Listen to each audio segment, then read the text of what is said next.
Salve a tutti e benvenuti a un altro episodio di Digital Download. Oops. Sorry, guys, got carried away. Good afternoon, good morning, and good day, wherever you may be joining us from. Welcome to another edition of the Digital Download, the longest running weekly business talk show on LinkedIn Live, now globally syndicated on TuneIn Radio through IBGR, the world's #1 business talk, news, and strategy radio network. Today, we are delving into the fascinating journey of Tony Nneke, a man who's carved out his own path to success. From his early aspirations in the music industry to his current role as a sales account executive at Salesforce, Tony's story is one of resilience, adaptability, and embracing the unexpected. But before we bring Tony on, let's go around the set and introduce everyone. While we're doing this, why don't you in the audience reach out to a friend, ping them, and have them join us? We strive to make the digital download an interactive experience. Audience participation is highly encouraged. Adam, would you like to kick us off, please? Hi, everybody. I'm Adam Gray. I'm co-founder of DLA Ignite, and I'm very much looking forward to today's chat with our dear friend Tony.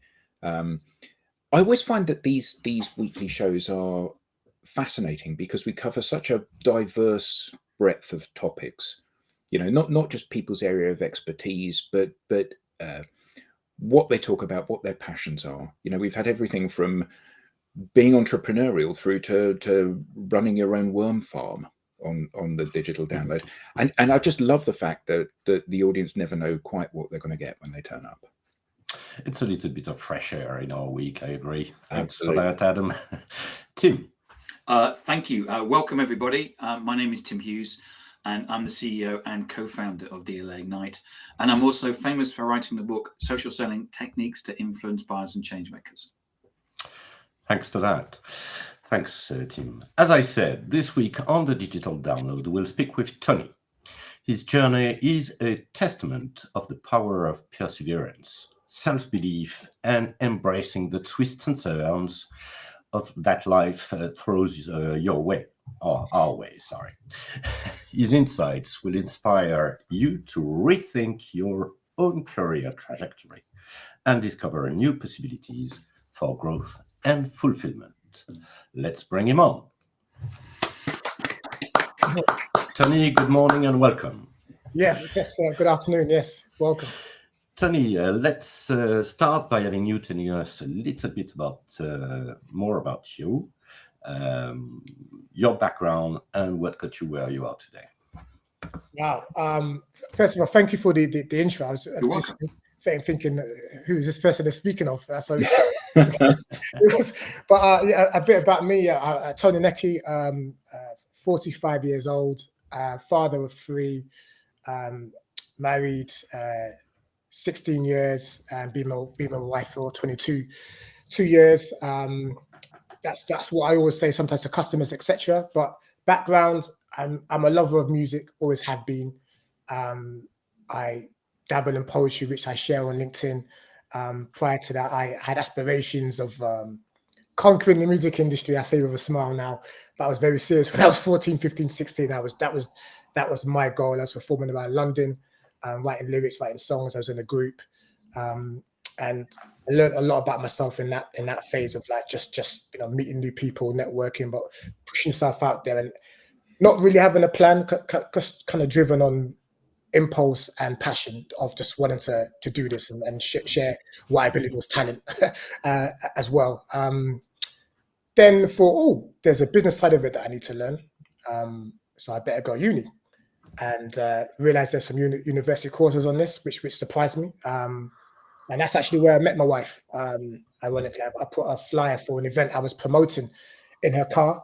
I will say when I lived in London, I was sort of ignorant. What I mean by that is I didn't drive, and that's not why I was ignorant. But what I mean is train stations everywhere. Every road in London was a train station. Didn't need to drive, so I didn't really know how cars work. So when I put the flyer in her windscreen and it made the noise, I thought I'd set that off, but she'd obviously seen me from from far. Unfortunately, do a running joke, and that's how we kind of started speaking. I apologized, and she said it's fine, and we started conversating. But long story short, I did the music course there, and then let's say romantic, and year or two down the line, I'm going to be a dad.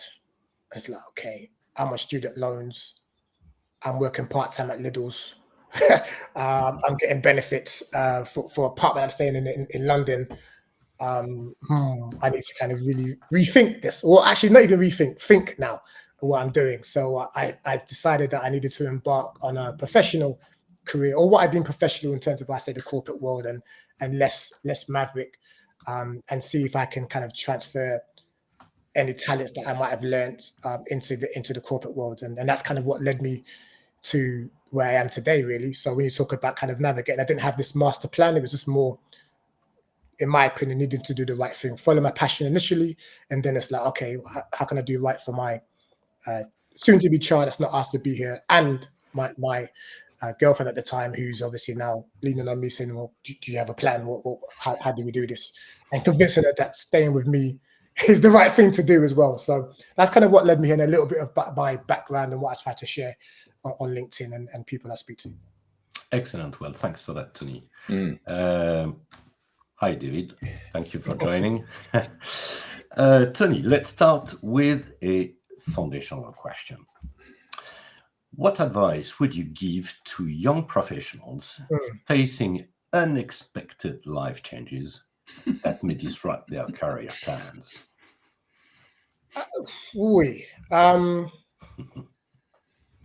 Thinking straight back to me. One, it's not the end of the world, which I don't know about you, but I was very much more dramatic when I was younger. So like, what do I do now? My life is over. Like I was, as I said, I was just going to be a musician. I didn't think of anything else whatsoever. So then to even think about navigating this, like who do I know? Like how? So I feel like first and foremost, just know it's not the end of the world. Try and view this as an opportunity to do something different, maybe something new, or even something that you maybe wanted to have done, but not thought you needed to do. So I think try to see the opportunity, try and see it as a positive, and just know that that's time to then start speaking to other people. That's what I did. I started to think about, okay, well, what industries are good to go into? So I started to speak to people who I thought are doing well for themselves, very successful. How did you do it? How did you get into the professional world? What qualifications did you follow? Who did you speak to? So I think start to do that. I think the more you start to take action and those positive steps to move forward, the less of a negative impact it can be on you, because you're kind of taking a bit of control as opposed to it's happening to you. And I know for me, it was very much, this is happening to me. What do I do? And very, was very sort of scared at the time. And that's so you were in a situation where you were, I'm going to do this, I'm going to be a musician, and therefore that was in effect the swim lane that you were in. You weren't looking for anything else. Yep. And so when you had to pivot, you actually went to your network or friends and say, so what do you do? Yeah. I was very single-minded, like I said. So in my head was, if you're going to do something, you have to believe that you are it, even if you're not like where you think you should be. You got to believe you're, either the best or you're this great musician, whatever. So when people were doing what they were doing in other professions, I never really used to ask questions.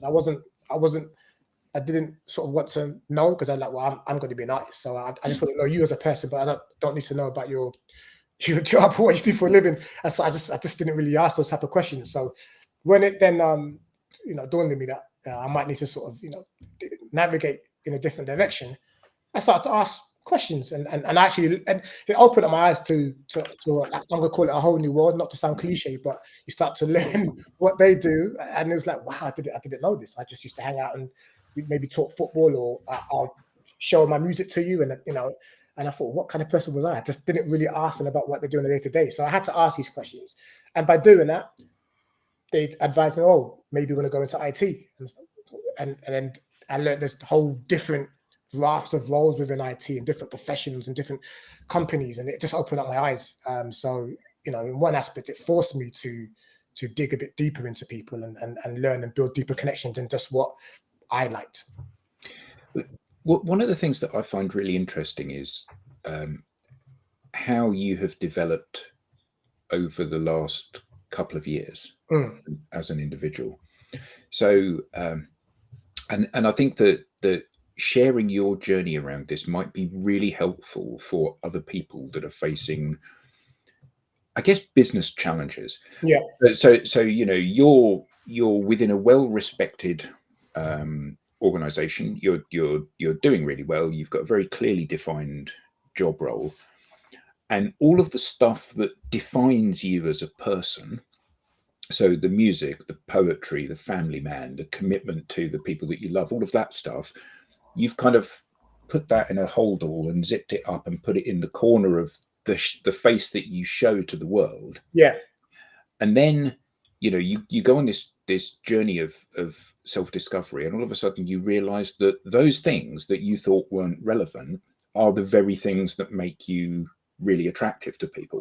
And you know, you start to share your poetry and people going, oh my god, this is amazing, I really love this. And I remember when you sent me your Spotify music, it's like, yeah, here's what I did, and I played it to my son, and he's like, oh my god, this is really good stuff.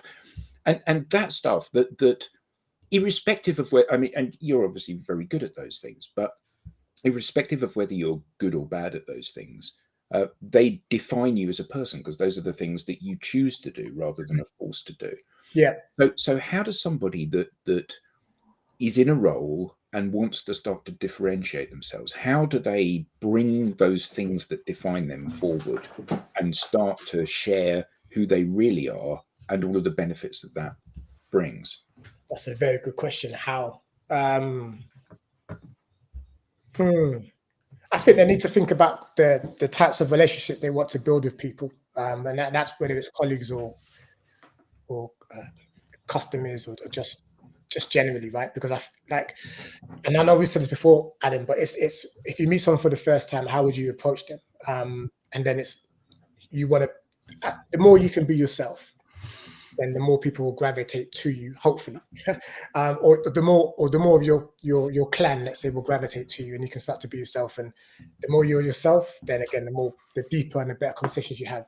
So I think you've got to start there in terms of what type of relationships do you want, you know? And yes, I work in sales, but you just generally don't want a sort of a transactional relationship, right? You know, where I've had friends who we're no longer friends as such now, but where it's like you feel like you're the giver, they're the taker. So you're not gaining anything, you're not learning anything, and they're just taking this. So it's maybe transactional. You want a connection and rapport building. So I think the more you give of yourself, that you should receive that back in time, because obviously you have to go through what I call, like, you know, bad eggs, bad apples, etc., until then they weren't the right people or whatever. So I think it's taking that first step just to be more honest. But you have to start by what types of sort of relationships do I want with my customers, my prospects. Whether it's someone I meet on LinkedIn, how authentic I want to be, and then you generally will start to receive that back. And equally, then for me, it's less of a charade, because when I first started, I was being somebody that I'm not, you know, and I thought I needed to be that because for acceptance or what have you. But there's only so many times you can sort of keep up that lie yourself. So actually, it's a bit refreshing and relieving to be like, this is me. It's what I like, stuff I'm into. Let's talk about it and go from there. Hope that answers that question. So how scary was that when you first kind of opened that box and said to people, here's who I am? How did you feel when you started to do that? The anxiety levels were through the roof. Let's just say that. They were through the roof. So yeah, I felt very nervous, and a lot of it was just, you know, my own judgment. I said, I built this thing, like, you mustn't do this, you must be this way. So I was going against my own code, my own programming. So it didn't compute. It's like, what are you doing? So all the signals of trying to protect me was coming from me, let alone what I thought might be negative comments or what have you. So there was that, and then there's an image that you think you're portraying that you then think being your authentic self might break. And then so very, very nerve-wracking. But it was interesting because a lot of it was just inner thoughts like, well, how much do you value this image that you've built up that's not really you? Then like, why are you holding on to that? Like, be yourself and see what happens. What's sort of the worst that can happen? And it feels better now, because it means if when I do my poems, I don't sort of feel a way to do. I don't feel like, oh, it's not the right platform or environment, because I've been doing it. So it enables me to continue being myself and be more comfortable in who I am, or who I'm choosing to be. So can I share something with you, Tony? Yeah, of course, Tim. Yeah. Okay. So this week, I was very lucky to go and see the new Led Zeppelin film, Becoming Led Zeppelin. And in it, Robert Plant talks about writing lyrics. And he talks about the vulnerability of writing lyrics, because quite often you're talking about the things around you. Yes. And when he was talking about that, I thought about you. Oh, wow. And I thought about, and I remember the first time that you shared one of your lyrics, one of your poems, and you said you did a video about, this is where I write my poetry. It's a safe place. Yeah. And I remember it because I remember it being, it was a bit like you stepping off a roof and you know, expecting everyone to reject you and say, these are terrible, Tony, this is rubbish, you know, get back to being a salesperson. And it didn't happen. Everyone said, this is amazing. Yeah. And that vulnerability, and I thought about you, and there I was sitting in the IMAX at Waterloo thinking about you, and I just remember that, and I just remember the difference that you know, one minute you're Tony the salesperson, and now you're Tony with vulnerabilities, and actually the Tony with vulnerabilities is more attractive. Yeah. You got to. Yeah, I mean, I say this now. I feel it's always good to see yourself in somebody, right? And so how I just feel like, how do you connect? So if you can talk through things that other people have experienced, maybe from different perspectives, then they're more likely to resonate, have a different point of view, but still on the same subject. Otherwise, it's just a shield, a barrier you're sort of putting up, right? So it was definitely a breakthrough moment for me in that regard, just to as I said, to be more comfortable in who I am and sharing it, and breaking my own stereotypes that I've believed. And Tony, I was just going to say, and does it feel like more fun? You know, going to work and checking in now. Does it feel like more fun, seeing as you're kind of bring your whole self to the party? Yeah, I think. I think people.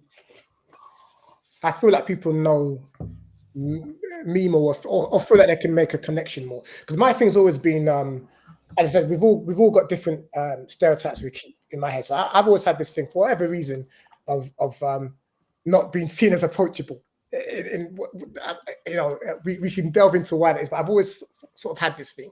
And as in my head, I think it's come from a time when I said, into music. But even when I got to music, I used to write about like the experiences of like struggle and feeling frustrated and disengaged with the world. My music was sort of on those type of topics, and so then I used to, in my head anyway, count myself like serious. Life is serious, and I've got to show people that I'm tough, and so I've always had this. So I feel like when I'm now able to sort of share the poetry and some sort of daily thoughts in my head, in my mind, I'm like, oh, well, they're saying, oh, Tony's all right. He's not this moody, serious person who's like, be careful what you say because he'll take it the wrong way or personal. But I'm not saying that I experienced that, but that's in my head. So it helps me to kind of unravel that as well. So yeah, I feel like that guard is dropped for sure. Tony, you just said a few minutes ago, and I've written this down, by the way. So you said, you know, it depends what type of relationships you want to create. Yes. And what I'd like to ask is, have you seen any changes in the way in the relationships that you build with your customers? Do you have evidences of that? I mean, for me, I mean, prospects as well. Yeah. I tell more of me when in stories. So what I mean is, those that I'm building rapport with will know about my music and my poetry. You could argue whether that's a good thing or not, but like they don't just think, oh, that's Tony who sells MuleSoft and you know, that's Tony waiting to see what he can sell. We can talk about, you know, real stuff as well.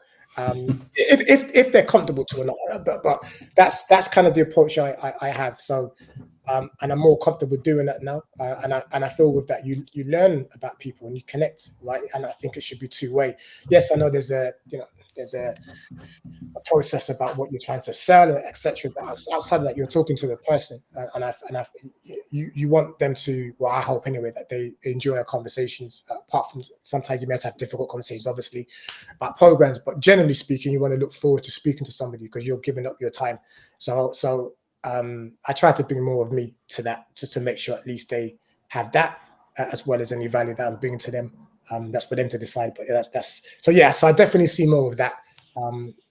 Conversation I can tell you about what they're into and things like that. And you'd argue that's normal, but for me, that's definitely something that I've been doing more of. Well, I don't think that is normal though, because I think that most people they hide behind the brand and what they do rather than who they are. And you know, we have a number of individuals that we know that are so. One gentleman, he's out in the Far East, and he said that when he meets a prospect for the first time, he said it's kind of a bit creepy sometimes because they know like everything about me. Yeah. And do you find that the fact that you share not private stuff, but you share personal stuff, does that accelerate the path of getting to know a prospect? Because, you know, so often everybody knows about the, know, like, trust journey that a prospect goes on. And it's only when they trust you and they like you that they're ever actually going to do business with you. Yeah. And does this accelerate that? So you get to that point sooner? It helps for sure. It does help. I think, but I think the more open you are or personal and they are too, as I said, it's two-way, then I think the more open and honest conversation you can have. And that's what you really want to do, right? Because ultimately, I'm there to try and help my prospects and customers. So the more I understand what their pain points are and the challenges, as well as obviously who they are as a person, then the more I'm going to learn. And then therefore, the more I'm able to help them. And vice versa, I think there's a trust. So I am seeing that. And it's interesting because I had a recent call, a personal call, but I think it was to do with my phone. Yeah, it was my phone. And I just remember I listened to them and I was trying to be a good customer myself. I remember coming to the phone thinking they were just selling to me. There was nothing personable whatsoever. I mean, they'd leave that call probably feeling they were professional. Probably the call was recorded and that they'll be graded on asking the right stuff and about, due for upgrades, but there was nothing about me at all. And I mean, not even small talk, just very much actual business. And I thought, Jesus, that is terrible. And then I look back about, was I ever like that? So for me now, I'm that it's always in my mind is just to act like you're speaking to a person and be open and honest. And it does help. You do build rapport. But if that's recorded, it's probably beaten out of them, isn't it? Well, because being personal is actually a wasted time, isn't it? Because what we need to be doing is spending our time pitching. Yeah. And I'm being sarcastic. Yeah. I know. It drives the wrong behaviors. Absolutely. It does. And again, like, it's no coincidence as I'm, let's say, more mature in life, that I'm more comfortable sort of being myself. Because when I was younger, I had this perception of how you needed to be. And again, this is my own perception. Some people might say, I was personal then, perhaps, but I didn't think I was, and I didn't feel like I should be, per se. And it was always in my mind, I think I'm stepping out of the comfort zone, whereas now we're moving towards, I'm making this my comfort zone and getting used to being uncomfortable, but it's just, you're talking to a human being. So I always put that in the forefront of my mind. It's a human person who wants to do well in their job. So if there's a challenge, they want to fix that for their own job and their own organization, and you're there to help. So, let's meet in the middle ground and have that conversation in a humane way, if that makes sense. Interesting again. So you talked about your when you were basically starting in that business. Did you have any mentors or any people who have really impressed you or basically serve as examples, as role models, you could say, or even people who have acted as mentors? Yeah, I'm glad you asked that, because I may have not mentioned that, so I'm glad you've given the opportunity to do that. I've had many people help me, for sure.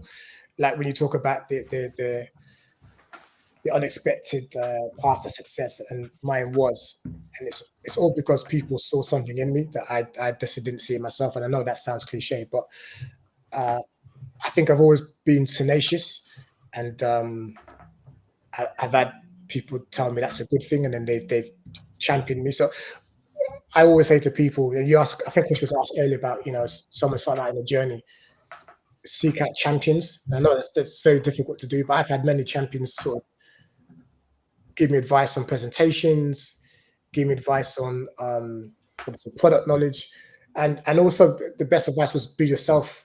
You're a likable character, believe in yourself, and etc. And sort of knowing what I needed to hear at the time. So sometimes it's not about the skill set of production, it's about maybe it's imposter syndrome. So they're encouraging you there. Others, it might be, okay, we need to refine him. So I've always had people shape me with their best interest at heart. Not bashing me, not the other way around. So boosting my confidence, better for the team. So yes, I've had many. Too many people to sort of thank. But in my unexpected journey, I've had unofficial mentors, people who've taken me under their wing, and sometimes the best things I've had is just unexpected conversations in the corridor. So as I said, my perception of the corporate world was blown in a positive way, because I've had many people in the corporate world help me and encourage and champion me. So yeah, absolutely, I've had mentors, and couldn't be here without that. Even those who've hired me in roles, seen something, and champion the way I do approaches. If it sometimes it's been a bit different. No, he's onto something, and we'll work with him. So yeah, absolutely, I've had it. I think you need it. No man is an island, and it's true to that. Yeah. So you obviously you are leading with who you are, and I mean, I love your LinkedIn headline. A very interesting chap, a rather interesting chap, which I think is just beautiful, absolutely beautiful. But that kind of route to market, not being a grey suit wearing corporate clone, is at odds with a lot of large organizations. So, you're at a big company now, and prior to that you were at a big company, and prior to that you were at a big company. So you know the kind of the large enterprise space very well in terms of working within that environment. And how is this kind of attitude being received, and how has that changed over the 10 years that you've been working in multi-billion-dollar companies? I mean, is it more accepted now, or is it still a challenge?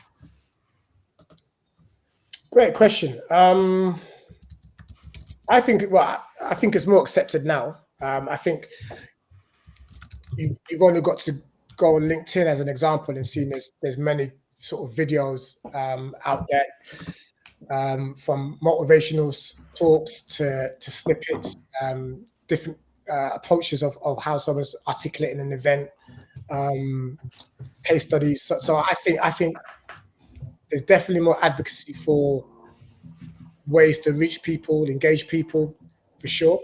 And again, I think even in the workplace culture, there's a lot more emphasis over the last 10 years around, workplace culture being kind of the epicenter for positive productivity, if you get it right. and therefore embracing people's culture would then be kind of the diversity in their thoughts and their approaches.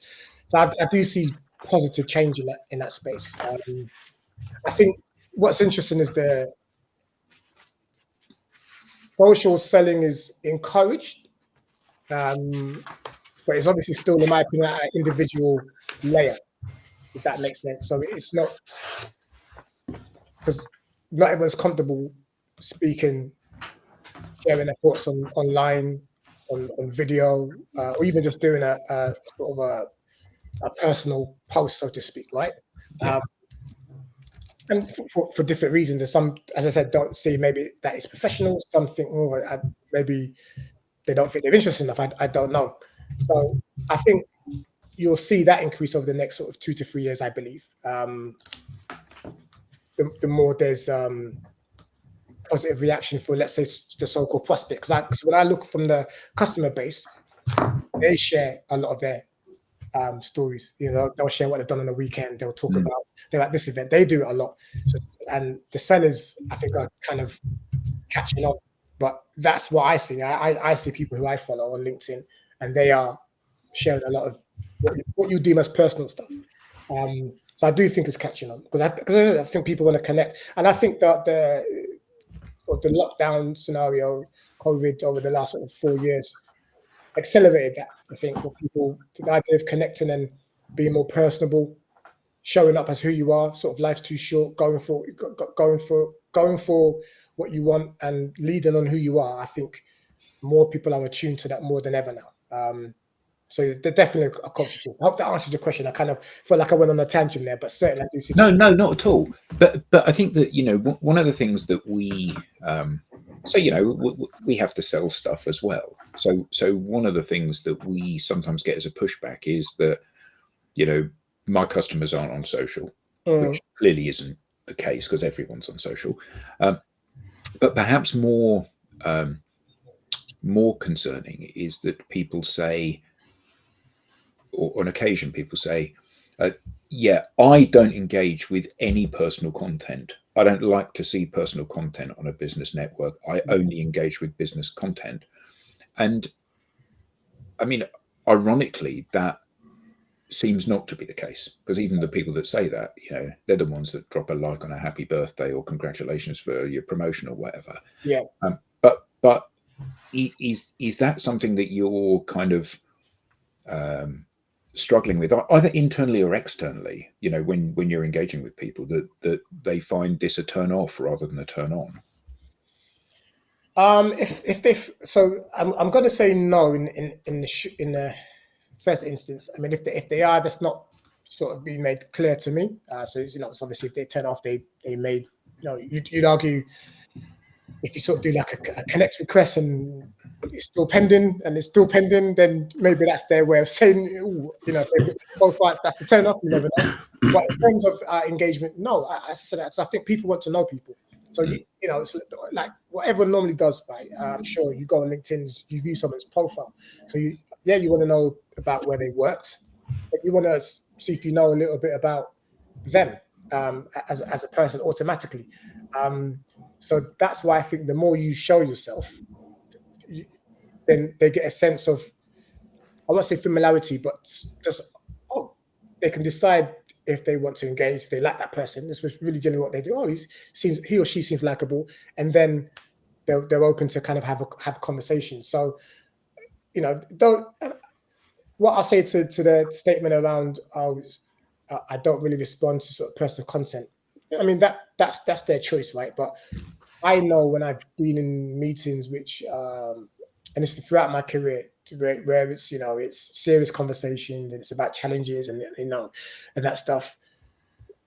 I'm going to say 95% of the time you're having personal conversations there too. You know, that's face to face, and you're still saying you haven't, whether it's football, golf, whatever it is, there's personal commentary in these really, really important mission critical meetings. So to me, it's a natural sense to then be familiar with that kind of online, right? As long as you're not revealing anything sort of from a business perspective. So that's what I say to that as well. If you're going to be like that online, I can understand to an extent, but then you should be like that in your face-to-face meetings. And generally speaking, you're not. So so that's my point to that, is to actually be authentic to where you are online as well as you are in person, because it's the same thing. It's the icebreaker. Then it's actually about making people feel relaxed and actually are warm, friendly, and then having the serious bits that you need to discuss. Yeah, I mean, it's the nice thing about it is that it's so kind of natural. So Yeah. so how about this, right? You're in your sales role, you're talking to all of these different organizations and public sector in your case, and you're developing conversations to solve their issues, and at the same time you're putting some of your self out there. You're sharing your poetry, you're sharing your music. What happens when a music producer comes to you and says, quit this job, mate, come and be on our label? Yeah, I'll say how much now. Nah, I'll say it's. I mean, because that's the dream, right? That's yeah, the the political answer would be, I'll cross that bridge when it comes to now. But honestly, it's a passion of mine, and like it's a hobby. So for me, the poetry is where I think I'm most expressive. And I generally do love what I do. Like I love connecting with people, and that's the best part for me in the work that I do, is connecting with people, understanding challenges, having real conversations, and being able to bring a bit of me to it. And there's always a time and place for it, right? I'm not going to start the conversation quoting Shakespeare and stuff like that. Who's this guy? But it's about reading the room and having those conversations. But I will talk about poetry as and when I need to, and point to people. Look, if you like poetry, go on my LinkedIn and what have you, and have a view. And I think to me that it's one. It's not either or now. That's how I look at it. It's like, this is what I do, and this is where I choose to spend my time, and it's been me. So that the record labels and all that sort of stuff. If that happens in terms of forming my own one, that would be something that I would do with what I'm doing now, so to speak. I think for me, I'm really happy where I am, and I think it's because of the added bonus that I'm being myself. Like, I'm not hiding. I'm reading some poetry, but it's a weekend thing and nobody knows. And it's I'll post on the Tuesday if I need to.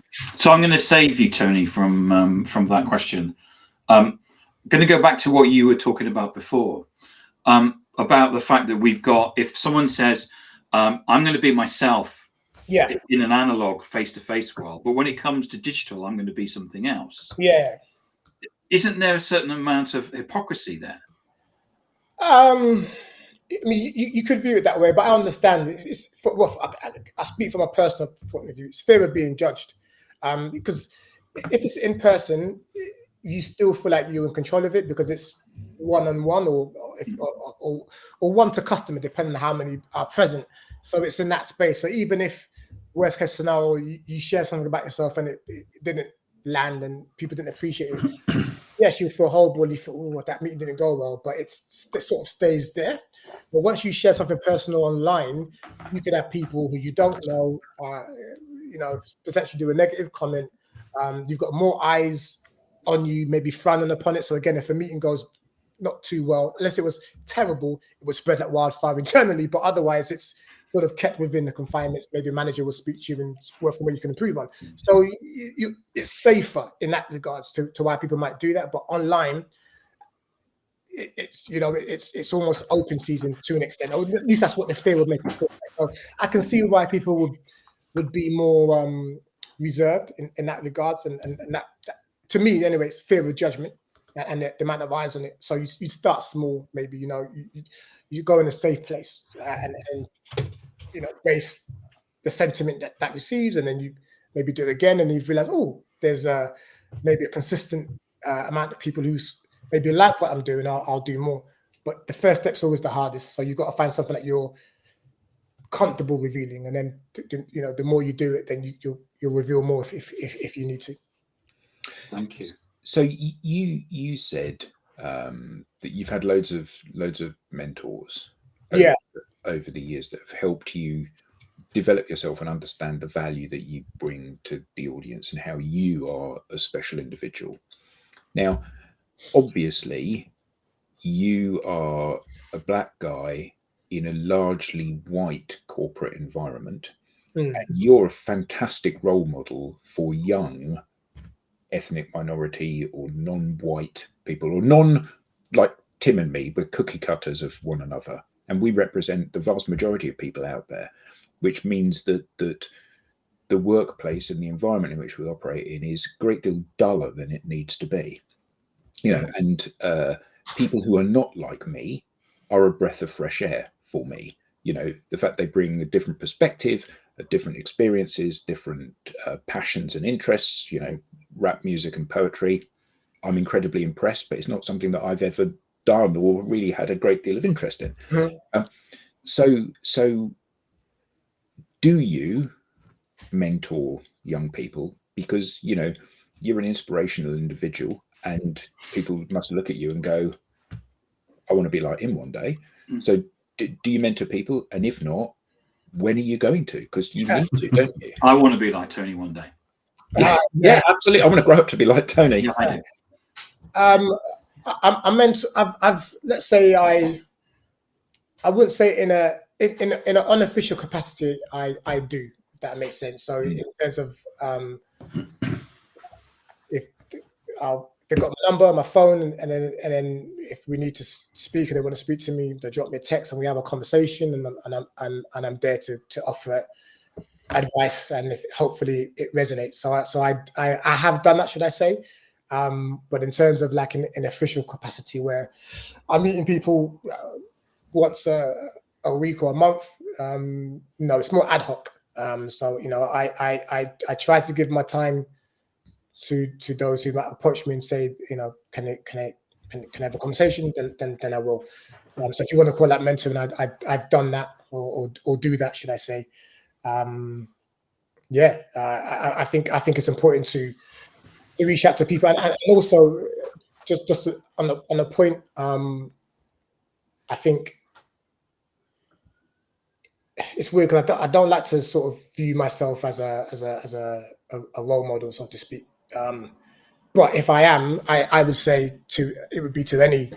I just see myself as a role model, full stop. We've got black, white, pink, brown person. If you connect with someone, they can learn from me in some aspects as well, whether it's characteristics or music, corporation, whatever that might be. So that's how I try to view myself anyway. Brilliant. Yeah, excellent. Every now and again, Tony, we, sometimes we're just stuck into our career path.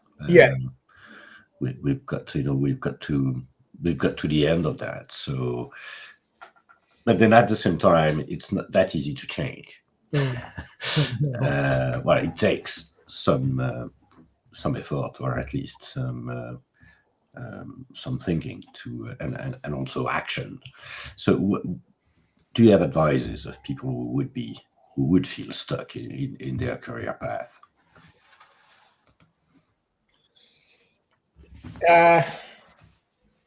First question, I've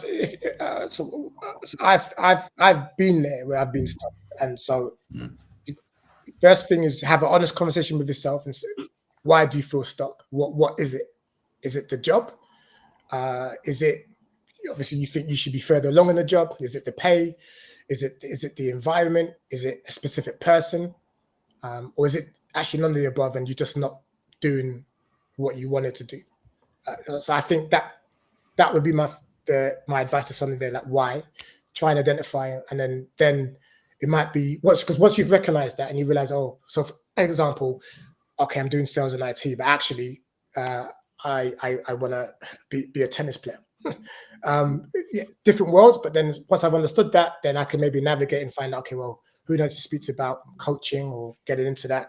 What money do I need to sustain the lifestyle if there's a substantial drop? You just need to identify what it is. And when I was younger and felt stuck, the mindset I had was just quit.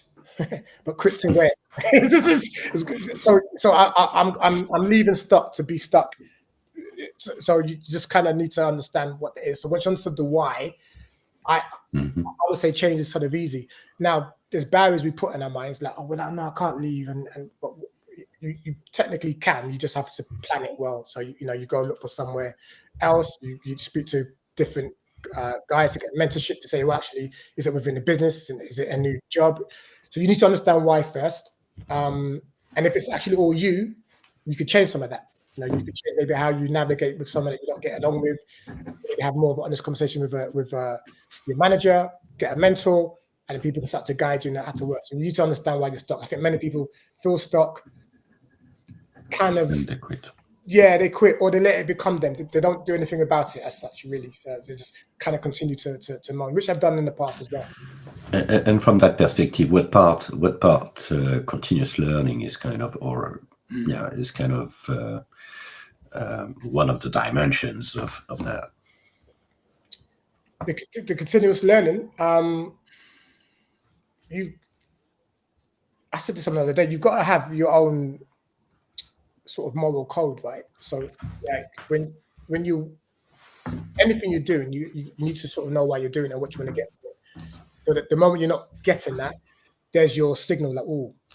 So in my case, if I'm not able to sort of, have meaningful conversations, either with customers, prospects, colleagues, and the environment doesn't permit that self, and you're really not enjoying it, then that's the sign to say, oh, well, I'm not maybe getting the things I need, or even this stuff that I'm doing is frowned upon, and all of that, then that's if I don't do anything about that, I'll start to feel stuck, so to speak. So I think you need to have an idea of what you expect in a role, your own goals, so to speak, and if they're being met, then you're generally happy. So, for example, if more money is offered or more this is offered, you're going to stay put. You're happy. Again, many sort of don't have that, or they have maybe one layer to which is like salary. Yeah, but there's got to be more to it, I think. So I think once you have that, you can check in every 6 months or every period to say, are you getting what you need? Brilliant. That's what I've developed and learned over time. Yeah, I mean, it's interesting stuff, isn't it? Because I think so often we don't invest time in thinking about what our direction is in career or life. We get into a kind of rhythm and we end up just kind of coasting. Yeah. And I've had that a number of times in my career where, and it has sometimes been the money, it has sometimes been the people, it has sometimes been a lack of fulfillment in the actual job itself, because I think that one of the challenges that we have, and less so with what we do and what you do, where it's very much people centric. A lot of times, you can be in an environment where what you do is quite sort of formulaic. So many years ago, I worked in a design and marketing agency, and we had one particularly big client in the photo video space, and every Easter they did one of these campaigns, and every summer they did one of these campaigns, and every Christmas they did one of these campaigns, and we were responsible working with the same people with the same brief, doing the same campaign at the same time every year, doing the same things. And it was like, even though it was not, and I'm not saying there's anything wrong with working in a factory, but even though it was very much like working in a factory, where you're stamping this and moving it along and stamping this and moving it along. And, you do like 2, 3, 4 iterations of that and just go, geez, there must be more to life than this. Yeah. But I think often it takes like a major event to stimulate a move, doesn't it? Yeah. So either you get made redundant, or you lose a client, or you end up in a bust up with somebody in the office, or whatever those things are. You have that kind of aha moment. So how do you keep it fresh? Because you haven't changed role. Well, you've changed role, but you haven't changed company. But you seem more fulfilled and happy now than you were when I first met you a year or 18 months ago, or whatever. So how do you keep it fresh? Goals that I set for myself just allows me to stay accountable, whether I've achieved them or not. This allows me to embrace a challenge. So I know that sounds again a bit of an airy fairy answer, but that's generally how it is. So, for example, I've changed roles. So again, set new challenges and goals for myself. The previous role, again, set challenges, do new campaigns, learn to deviate. So I think for me, I'm always setting challenges. The difference is this time, the concept of sort of failure is different now. So for me, it's I say winning and learning. So which is then it makes me more excited for the challenge. So obviously you want the outcome you want, but if you don't get the outcome you want, what did you learn? Cool. I can take what I've learned and make sure the next challenge I'm ready. You know, it's like give me another chance now. I know. I think I've got him now, or I do it like that. I always to simplify it for me. Boxing. So I love boxing. So round one, I'm sparring with a guy. He's got a ram jab, so he's hurt me with a jab. So round two, I say, okay, I need to slip his jab. It's very simple, but it's like I'm not going to. Or my ego could be like, oh, I'm going to take his jab. No, so I use what I've learned to carry on, though, not to give in or like he's too tough. So no, it's like okay, deviate, navigate, find another way. So and that's kind of how I work with it. So I look at a challenge and just tackle it. Great if I nailed it, and if I haven't, it's not. Oh, it's okay. You learn how can you incorporate it moving forward, and that's helped me to be able to be more adaptable, let's say, than I was a few years ago. Yeah. Well, Tony, this has been really great, and after spending a little bit of time with you, Thanks, I Tony. confirm that you are a rather interesting chap. This has been excellent, Tony. Yeah. Absolutely excellent. Where can we learn more? Where can people find you? On LinkedIn, Tony Nneke on LinkedIn, and you know, I share a bit about me. So I get poetry. You'll see some poems. I'll do little sort of mindful thoughts, and obviously we'll share some stuff that's happening in Salesforce because there's some good stuff there as well. So a mixture, but yeah, so certainly learn about me there. And just reach out to me, direct message if you've got any questions. I'm always happy to talk. I like talking to people because I learn from them, and then I can use it to what I can do in my life. And I just think that's like this conversation. I've learned a lot. You've asked me questions, and I'm hearing my own answers. I like to listen and learn. So yeah, please reach out to me. I'm sure you're going to have a lot of new friends after that. All right, thank you. We now have a newsletter. Don't miss an episode. Get the show highlights, beyond the show insights, and reminders of upcoming episodes. You can scan the QR code on screen or visit us at digitaldownload.live/newsletter. On behalf of the panelists, to our guests, and to our audience, thank you all and see you next time. Bye, everybody. Thank you, Tony. Thank That you. was excellent. Thank you, Tony. Bye. Bye.